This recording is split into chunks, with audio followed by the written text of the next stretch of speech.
날이 갑자기 추워졌네요.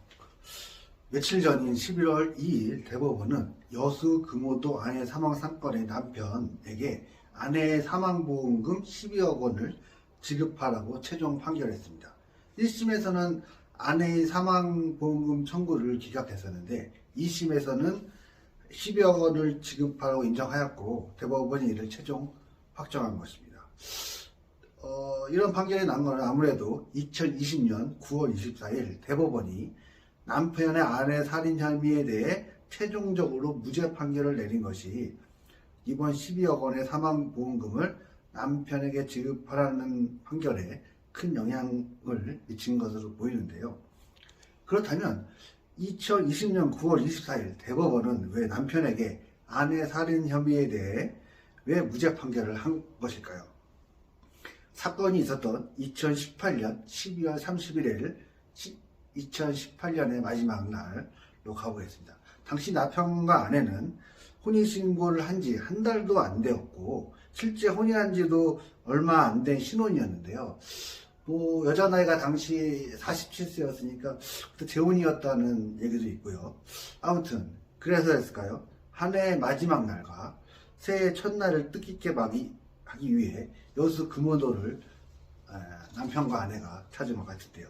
그날 오후 10시경 경사가 좀 있는 인근 선착장 방파제에서 남편이 차로 후진을 하다가 뒤에 추락 방지용 난간을 들이받았다며 그래서 차를 확인한다며 차에서 내려 뒤쪽으로 향했습니다.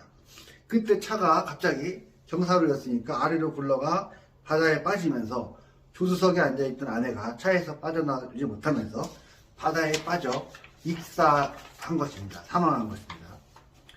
검사는 남편이 이거 짠 거 아니야? 남편이 이거 다 이거 뭐라고 그러죠? 맞고 잡은 거 아니야? 이거 아무튼 그런 말 있죠.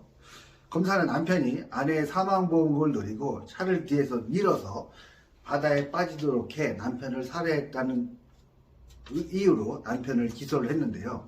남편의 의심스러운 정황은 아주 꽤 많이 있습니다. 첫째로 남편이 아내 명의로 가입된 17억 원의 사망보험금을 노린 것이 아닌가 하는 것이고요. 둘째로 남편이 혼인신고 후 남편의 사망보험금 수익자를 자신으로 바꿨다고 하네요. 한 5개인가 6개인가 바꿨다고 해요. 남편이 차에서 내릴 때 기어를 파킹으로 안 하고 중립으로 해놓고 사이드 브레이크도 안 했대요. 그리고 차를 굴러가기 쉽게 만든 거죠. 결과적으로. 남편은 20년 경력의 운전 경력이니까 파킹을 당연히 해야 될 것 같은데 파킹도 안 하고 중립으로 하고 사이드도 안 찍었다는 거죠. 근데 나중에 말로 피고인의 주장에는 자기가 차 바꾼 지 석 달 정도밖에 안 돼서 차에 익숙하지 않아서 그랬다고 하는데 아무튼 그랬다고 합니다. 그 다음 넷째로 아내가 앉아있던 조수석 창문만 12월 30일이니까 한겨울이었음에도 불구하고 냄새 난다고 거기만 7cm 정도 내려놨대요, 창문을. 그러니까 바닷물이 빠지면 바닷물이 빨리 그 창문으로 들어와서 아내가 이제 빨리 못 빠져나가서 죽게 된 거 아닌가. 다섯 번째로 차가 바다에 빠지고 주변 방범 카메라에 남편의 모습이 잡혔는데 잠깐 남편이 구조를 위해 막 이렇게 급하게 뛰어가는 것이 아니라 천천히 여유 있는 모습으로 막 이렇게 가면 두리번두리번 거죠. 그럼 이 구조하는 사람 이게 지금 아내가 빠져 있는데 이거 지금 이렇게 천천히 갈 땐가 이런 모습도 의심스러운 정황. 여섯 번째 남편이 휴대폰을 이제 차에 두고 내렸대요. 차 보러 갔으니까 잠깐 두고 내렸을 수 있죠. 그다음에 인근에 차를 이제 휴대폰을 두고 놨으니까 이제 인근에 있는 주변 집이나 가게에 빨리 가서 이제 구조 요청을 했는데 빠지고 나서 이제 아내가 119에 신고를 했을 때의 시간하고 봤을 때 인근에 가서 구조 요청을 해서 거기서 이제 119인가 112인가 했을 때랑 시간 차이가 좀 많이 난다 이거죠. 왜 이렇게 오래 걸렸냐? 빨리 가서 뛰어가가지고 빨리 구조 요청을 했어야지. 그리고 예전에 남편은 또 우체국 금고를 턴 적도 있고 현금 지급기를 턴 적도 있고 해서 징역을 산 전과가 있다는 점도 좀 이건 편견 이 사건하고 관계없는 거지만 약간 편견을 가지게 하는 그런 의심스러운 정황이었습니다.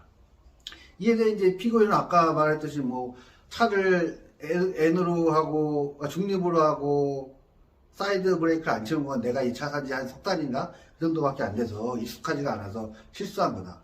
그래도 약간 20년 운전 경력이 있으면 그런 실수를 잘 안 할 것 같은데요. 그리고 또 남편은 그때 내가 그 방범 카메라에 찍혔을 때 좀 어슬렁어슬렁 여유있게 모습을 보였던 거는 실제 그게 아니라 아내를 막 구조하려다가 막 이렇게 하다가 지쳐가지고 그때 잠깐 좀 약간 천천히 걸었던 것이다. 그리고 또 뭐지? 그리고 왜 인근에 있는 집이나 가게까지 구조 요청하는 시간이 걸렸냐면 그 아내 구조하다가 시간이 많이 소요됐기 때문에 갔을 때 시간이 지체된 거다 뭐 이런 주장을 했어요. 그래서 아무튼 1심은 뭐 이런 것들을 종합해서 무기징역을 선고했어요. 남자한테 살인 혐의에 대해서 유죄를 인정하고. 그런데 2심은 남편이 차를 뒤에서 밀어 차를 굴러가게 했다는 직접적인 증거가 없고, 예, 차를 밀었다는 직접적인 증거는 없었죠. 그리고 실험을 막 여러 차례 막 과학수사 실험을 해봤는데, 경사로의 어떤 특정 지점에서는 남편이 내렸을 때는 차가 가만히 있다가도 그 여자가, 아내가 조수석에서 이렇게 막 어떻게 움직이면 차가 굴러갈 수 있다, 저절로. 그럴 가능성은 좀 희박하긴 할 것 같은데, 아무튼, 그때, 그러니까, 남자가 내릴 때는 차가 가만히 있었는데, 여자가 안에서 이렇게 막 움직이니까 차가 저절로 굴러 내려갔다 이거죠. 그럴 가능성은 좀 희박해 보이지만, 아무튼, 그런 실험을 해보니까 그런 가능성도 있다.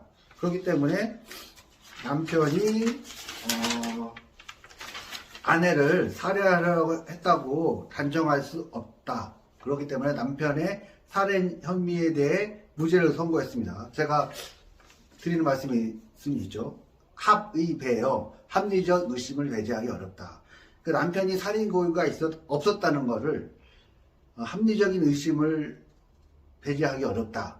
그러니까 합의배여이기 때문에 이제 무죄가 된 거죠. 그러니까 직접적인 증거가 없으니까 뭐 보험금이니 하는 다른 정황들은 피고인들이 어떻게 주장하느냐에 따라 또 뭐 쉽게 배척될 수 있는 부분이고, 그래서 쉽게 배척이 된 거죠. 근데 이제 남편이 이제 뭐 그러면 살인 고의는 없었지만, 그래 그러면은 너 과실을 실수를 한 거 아니냐, 과실을 잊지 않냐 해서 금고 3년을 선고를 했습니다. 그러니까 2심에서 살인 부분에 대해서는 무죄, 그 다음에 이제 과실 부분에 대해서는 금고 3년을 선고를 했습니다. 금고는 이제 징역하고 비슷한데, 징역은 이제 교도소에서 강제노동도 하는 건데, 금고는 교도소에서 강제노동을 하지 않는 처벌을 말합니다. 대법원도 이제 2심의 취지를 그대로 받아들이면서, 그러니까 살인에 대해서는 무죄, 그 다음에 그 과실 부분에 대해서는 금고 3년 그대로 유지를 한 거죠. 이렇게 돼서 이제 여수 금오도 사건, 그 형사가 이제 2020년 9월 14일 대법원이 살인 부분에 대해서 무죄를 선고했던 거고요. 그게 이제 영향을 받았겠죠, 크게.